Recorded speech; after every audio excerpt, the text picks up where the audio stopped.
ದಾವಣಗೆರೆ ಮತ್ತು ಬಾಗಲಕೋಟೆ ವಿಧಾನಸಭಾ ಉಪಚುನಾವಣೆಗೆ ನಡೆದ ಮತದಾನ ಯಶಸ್ವಿಯಾಗಿದೆ. ಸರತಿ ಸಾಲಲ್ಲಿ ನಿಂತು ಜನ 284 ಮತಗಟ್ಟೆಗಳಲ್ಲೂ ಹಕ್ಕು ಚಲಾಯಿಸಿದ್ರು. ಶಾಮನೂರು ಕುಟುಂಬದವರು ಒಟ್ಟಿಗೆ ಬಂದು ಮತ ಚಲಾಯಿಸಿದ್ರು. ಬಿಜೆಪಿಯ ಶ್ರೀನಿವಾಸ್ ಕೂಡ ಕುಟುಂಬ ಸಮೇತರಾಗಿ ಹಕ್ಕು ಚಲಾಯಿಸಿದ್ರು. ಇನ್ನು ಬಾಗಲಕೋಟೆ ಉಪಚುನಾವಣೆಯಲ್ಲೂ ಬಿರುಸಿನ ಮತದಾನ ಆಯಿತು. ಕಾಂಗ್ರೆಸ್ ಅಭ್ಯರ್ಥಿ ಉಮೇಶ್ ಮೇಟಿ ತಂದೆ HY ಮೇಟಿ ಸಮಾಧಿಗೆ ಪೂಜೆ ಸಲ್ಲಿಸಿ ತಿಮ್ಮಾಪುರ ಗ್ರಾಮದಲ್ಲಿ ಮತ ಚಲಾಯಿಸಿದ್ರು. ವೀರಣ್ಣ ಚರಂತಿಮಠ ಮತದಾನದ ಬಳಿಕ ಗೆಲ್ತೀನಿ ಅನ್ನುವ ಆಶಾ ಭಾವನೆಯಲ್ಲಿದ್ರು. ಇನ್ನು ದಾವಣಗೆರೆ ಮತದಾನ ಎಷ್ಟು ಪರ್ಸೆಂಟೇಜ್ ಆಗಿದೆ ಅಂತ ನೋಡೋದಾದ್ರೆ, ಮಿನಿ ಸಮರದಲ್ಲಿ ದಾವಣಗೆರೆ ದಕ್ಷಿಣದಲ್ಲಿ 6 ಗಂಟೆಯವರೆಗೆ 68% ಮತದಾನ ಆಗಿದೆ. ಅದೇ ರೀತಿಯಾಗಿ ಮತ್ತೊಂದು ಕ್ಷೇತ್ರ ಆಗಿರೋದು ಬಾಗಲಕೋಟೆಯಲ್ಲಿ 6 ಗಂಟೆಯವರೆಗೆ 69% ಮತದಾನ ಆಗಿದೆ. ಈ ಎರಡೂ ಕ್ಷೇತ್ರಗಳಲ್ಲೂ ಕೂಡ ಮತದಾರರು ಅತ್ಯಂತ ಉತ್ಸಾಹದಿಂದ ಬಂದು ಇವತ್ತು ತಮ್ಮ ಹಕ್ಕನ್ನ ಚಲಾಯಿಸಿದ್ದಾರೆ. ಹೆಚ್ಚಿನ ಪರ್ಸೆಂಟೇಜ್ ವೋಟಿಂಗ್ ಕೂಡ ಆಗಿರುವುದನ್ನು ನೋಡಬಹುದು. ಇನ್ನು ಅಸ್ಸಾಂ, ಕೇರಳ, ಪುದುಚೇರಿಯ ವಿಧಾನಸಭೆಗಳಿಗೂ ಇವತ್ತು ಒಂದೇ ಹಂತದಲ್ಲಿ ಮತದಾನ ನಡೆಯಿತು. ಸಣ್ಣ ಪುಟ್ಟ ಗೊಂದಲಗಳು ಬಿಟ್ಟರೆ 3 ರಾಜ್ಯಗಳಲ್ಲೂ ಮತದಾನ ಯಶಸ್ವಿಯಾಗಿದೆ. ಕೇರಳ ಮತದಾನ, ಅಸ್ಸಾಂ ಮತದಾನ, ಪುದುಚೇರಿ ಮತದಾನಗಳನ್ನು ನಾವು ಗಮನಿಸ್ತಾ ಹೋಗೋದಾದ್ರೆ, ಉಪಚುನಾವಣೆಗಳ ಜೊತೆಗೆ ಈ 3 ರಾಜ್ಯಗಳಲ್ಲೂ ಮತದಾನ ಯಶಸ್ವಿಯಾಗಿದೆ.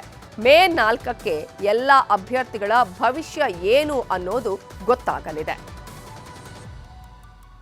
ಈಗಾಗಲೇ ಅಸ್ಸಾಂನಲ್ಲಿ 6 ಗಂಟೆಯವರೆಗೂ ಕೂಡ 85.84% ಮತದಾನ ಆಗಿತ್ತು.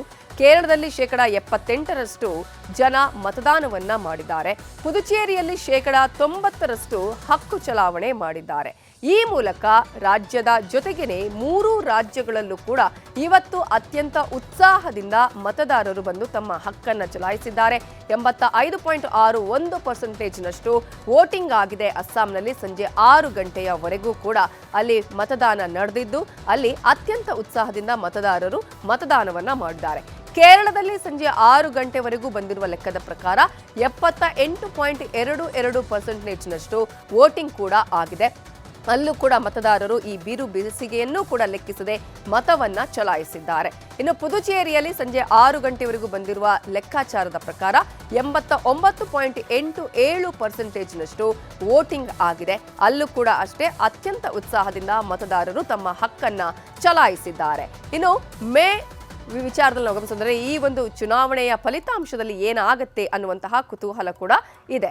ಅದೇ ರೀತಿಯಾಗಿ ಬಂಗಾಳಕ್ಕೆ ಒಂದಷ್ಟು ನಮೋ ಗ್ಯಾರಂಟಿಗಳನ್ನ ಘೋಷಣೆ ಮಾಡಿದ್ದಾರೆ. ಪಶ್ಚಿಮ ಬಂಗಾಳ ಚುನಾವಣಾ ಪ್ರಚಾರದಲ್ಲಿ ಪ್ರಧಾನಿ ಮೋದಿ ಜನರಿಗೆ 6 ಗ್ಯಾರಂಟಿಗಳನ್ನ ಘೋಷಿಸಿದ್ದಾರೆ. ಈ ಸಲ ಬಿಜೆಪಿ ಅಂಗಳದಲ್ಲಿ ಅಧಿಕಾರಕ್ಕೆ ಬರಲಿದೆ ಅಂತ ಪ್ರಧಾನಿ ಮೋದಿ ಭವಿಷ್ಯವನ್ನ ನೋಡ್ತಿದ್ದಾರೆ. ಬಂಗಾಳದಲ್ಲಿ ಏಪ್ರಿಲ್ 23ಕ್ಕೆ ಮೊದಲ ಹಂತದ ಮತದಾನ ನಡೆದರೆ, ಏಪ್ರಿಲ್ 29ಕ್ಕೆ 2ನೇ ಹಂತದ ಮತದಾನ ಆಗಲಿದೆ. ಹೀಗಾಗಿ ಪ್ರಚಾರ ನಡೆಸುತ್ತಿರೋ ಮೋದಿ ಈ ಸಲ ದೀದಿ ಸರ್ಕಾರಕ್ಕೆ ಸೋಲಾಗತ್ತೆ, ಬಿಜೆಪಿ ನೇತೃತ್ವದ NDA ಸರ್ಕಾರ ಅಧಿಕಾರಕ್ಕೆ ಬರುತ್ತೆ, ಅಧಿಕಾರಕ್ಕೆ ಬಂದ ತಕ್ಷಣವೇ 6 ಗ್ಯಾರಂಟಿಗಳು ಜಾರಿಗೆ ಬರಲಿವೆ ಅಂತ ಹೇಳಿದ್ರು. ಹಾಗಾದ್ರೆ ಪ್ರಧಾನಿ ನರೇಂದ್ರ ಮೋದಿ ಬಂಗಾಳಕ್ಕೆ ಕೊಟ್ಟ ಭರವಸೆ ಏನು? ಭಯದ ವಾತಾವರಣವನ್ನ ಕಂಪ್ಲೀಟ್ ಆಗಿ ನಿರ್ಮೂಲನೆ ಮಾಡೋದು, ಜವಾಬ್ದಾರಿಯುತ ಜನಪರವಾದಂತಹ ಆಡಳಿತವನ್ನ ಬಂಗಾಳಕ್ಕೆ ಕೊಡೋದು, ಎಲ್ಲ ಹಗರಣಗಳ ಸಮಗ್ರ ತನಿಖೆಯನ್ನ ಮಾಡೋದು. ಪ್ರತಿಯೊಂದು ಹಗರಣ, ಭ್ರಷ್ಟಾಚಾರದ ಕೃತ್ಯ ಆಗಿರ್ಬೋದು, ಹೆಣ್ಣು ಮಕ್ಕಳ ವಿರುದ್ಧದ ಅನ್ಯಾಯಕ್ಕೆ ಸಂಬಂಧಪಟ್ಟಂತಹ ಫೈಲ್ಗಳನ್ನ ತೆರೆಯಲಾಗತ್ತೆ ಅಂತ ಹೇಳಿದ್ರು. ಇನ್ನು ಎಲ್ಲಾ ಭ್ರಷ್ಟಾಚಾರಿಗಳಿಗೂ ಜೈಲು ಶಿಕ್ಷೆ ಖಂಡಿತ ಆಗೇ ಆಗತ್ತೆ ಅನ್ನುವ ಗ್ಯಾರಂಟಿ ಕೊಟ್ಟಿದ್ದಾರೆ. TMC ಆಳ್ವಿಕೆಯಲ್ಲಿ ಭ್ರಷ್ಟಾಚಾರ ಎಸಗಿದ ಮಂತ್ರಿಗಳು, ಶಾಸಕರು, ಸಂಸದರು, ಅಧಿಕಾರಿಗಳನ್ನ ಜೈಲಿಗೆ ಕಳಿಸುವುದೇ ಮತ್ತೊಂದು ಗ್ಯಾರಂಟಿ ಅಂತ ಹೇಳಿದ್ರು. ಒಳ ನುಸುಳುವಿಕೆ, ಬಡತನ ನಿರ್ಮೂಲನೆಯನ್ನ ಕೂಡ ನಾವು ಮಾಡ್ತೀವಿ ಅನ್ನುವ ಮತ್ತೊಂದು ಗ್ಯಾರಂಟಿಯನ್ನ ಕೂಡ ಈಗಾಗಲೇ ಕೊಟ್ಟಿದ್ದಾರೆ ಪ್ರಧಾನಿ ನರೇಂದ್ರ ಮೋದಿ. ಅಷ್ಟು ಮಾತ್ರ ಅಲ್ಲ, 6ನೇ ಗ್ಯಾರಂಟಿಯಲ್ಲಿ 7ನೇ ವೇತನ ಆಯೋಗ ಜಾರಿಯಾಗತ್ತೆ ಸರ್ಕಾರ ಬಂದ ತಕ್ಷಣವೇ. ಸಬ್ಕಾ ಸಾಥ್ ಸಬ್ಕಾ ವಿಕಾಸ್, ಎಲ್ಲರಿಗೂ ಬೆಂಬಲ, ಎಲ್ಲರಿಗೂ ಅಭಿವೃದ್ಧಿ ಅಂತ ನಾವೇನು ಹೇಳ್ತೀವಿ. ಆದ್ರೆ ಬಂಗಾಳದಲ್ಲಿ ನಾನು ಇನ್ನೊಂದು ಭರವಸೆ ಕೊಡ್ತೇನೆ, ಸಬ್ಕಾ ಹಿಸಾಬ್ ಹೋಗ, ಬಂಗಾಳವನ್ನ ಯಾರು ಲೂಟಿ ಮಾಡಿದ್ದಾರೆ ಅವರನ್ನೇ ಹೊಣೆಗಾರರನ್ನಾಗಿ ಮಾಡಲಾಗತ್ತೆ ಅಂತ ಅವರು ಈ ಗ್ಯಾರಂಟಿಗಳನ್ನ ಕೊಟ್ಟಿದ್ದಾರೆ. पश्चिम बंगाल को 6 गारंटियां देता हूं। मोदी की पहली गारंटी भय की जगह भरोसा कायम करेगी। मोदी की दूसरी गारंटी सरकारी सिस्टम जनता की सेवा के लिए जवाबदेह होगा, अकाउंटेबल होगा। मोदी की तीसरी गारंटी हर अन्याय, हर रैप केस की फाइलें खुलेगी।